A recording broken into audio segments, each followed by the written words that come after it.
Hey, it's Dr. Gary Rademacher here from the Business Academy. Welcome to today's video on how do I find a good associate. Listen, I have heard it for years now, and it's getting more difficult to find a good associate. Few reasons why I think it's a problem now. One, our schools are not the same, right? And for those associates out there watching this is not a slam against you as being an associate, because there are really good associates, and then there's some out there that aren't that great. But one of the biggest problems I'm seeing is that from a technique standpoint, not a lot of time is being spent on technique and actually sharpening the adjustment and unrealistic expectations. Okay, so as an associate, first off, if you're thinking, hey, I'm going to make 6 digits when I get out of school, but you had the mindset that, hey, I want to see 8 to 10 patient visits a day, you just got to do the math and realize that that doesn't equate to success. If you're only seeing 8 to 10 patients a day, you know, how is an owner of a business going to pay you 6 digits if you're not producing what you need to? You got to see a lot more new patients. In fact, when I was an associate at first, one of the blessings that I had in being an associate, I went into a high volume practice. And back when I went to school, we learned how to do 10 different techniques proficiently, and we were working on our whole entire class. You know, what I'm seeing now in some of the schools is you get one person to work on through the last half of your schooling, and that's who you work on. Man, you got to get your hands on a bunch of bodies so that you develop that tactile feel of feeling different spines and different muscles, and and really honing those skills in. When I was an associate, I was seeing 80 to 100 visits a day. I did that for a year. So I the blessing there was I went into an office and I learned, right, how to adjust a high volume of people and do it very well and get very good results. Now, one of the big issues, however, was I didn't know how to run a business. And that's where I eventually hired the Business Academy to help me learn how to run a business. But that was years after I was an associate. Okay, so there's a few things that you got to focus in on. Now, I'm going to go back to the provider in as far as the business owner who's hiring an associate, okay? The one thing I would steer away from is actually advertising for an associate. It gets poor results. See, you've got to know who you are as a business owner and why are you bringing an associate in. Is it to give yourself time off? That's probably the worst reason to bring in an associate. It's good and not. It just depends. Like, what are you looking for? And so I'm going to go through a few things here of looking for an associate. But many times, like going to your state, your association, going to schools, and looking for that right person who's going to fit. Because there's a couple different types of associates that are coming out of school, and you really need to realize what the differences are so you know what to look for. Your chances of success are much higher when you know, who am I as a business? Am I wanting to expand? Do I want multiple locations or do I want one big location? What am I actually looking for? What's this associate going to be doing? Are they just going to be a treating doctor? Are they doing the exams and treatment? Are they doing the recommendations? Are they doing your report of findings process? Are they marketing and bringing people in? You see, there are some associates who are going to be really good at that, and some that aren't. And so you need to know what to look for. Fair enough? Does that make sense? So let's look at this here. If you're wanting to get what I would call an alpha female or male person, this is someone who's at the top of their game, all right? You're not going to get it through advertising for an associate. Why? Because they want to start their own practice.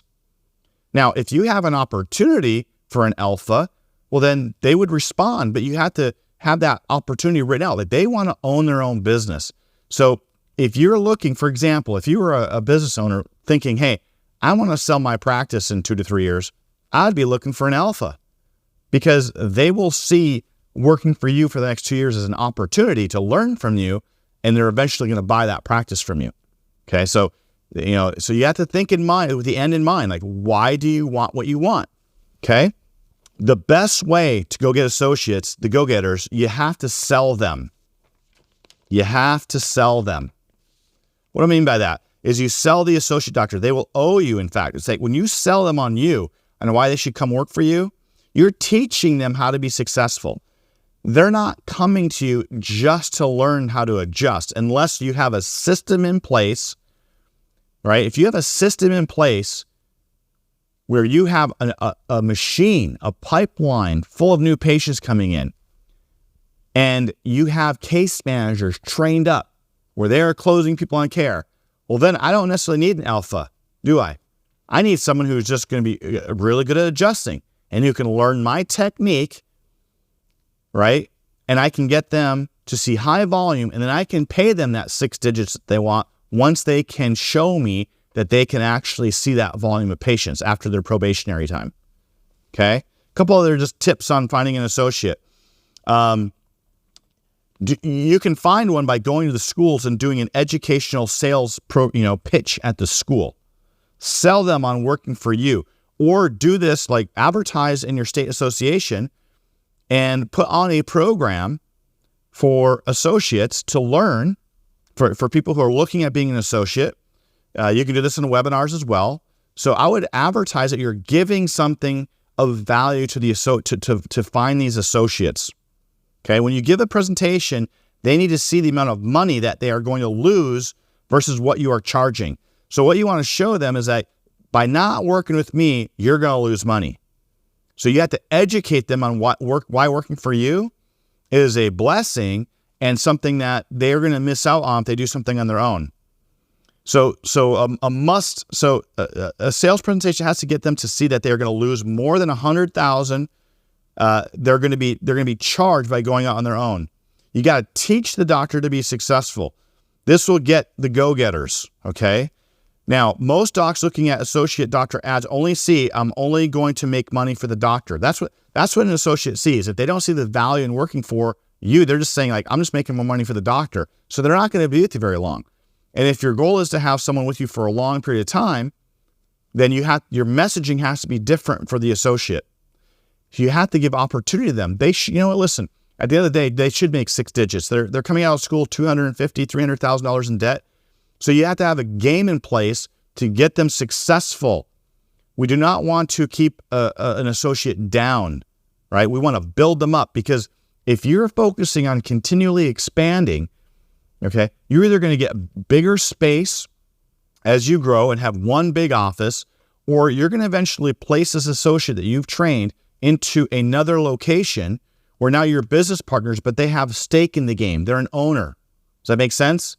So on a future video, we're going to talk a little bit about, or depending on the order that you're watching these videos, it could have been a previous video. There's 3 types of associates. And I'm going to break that down for you, because you really need to know who you are as a business so that you can identify which type of associate do I need.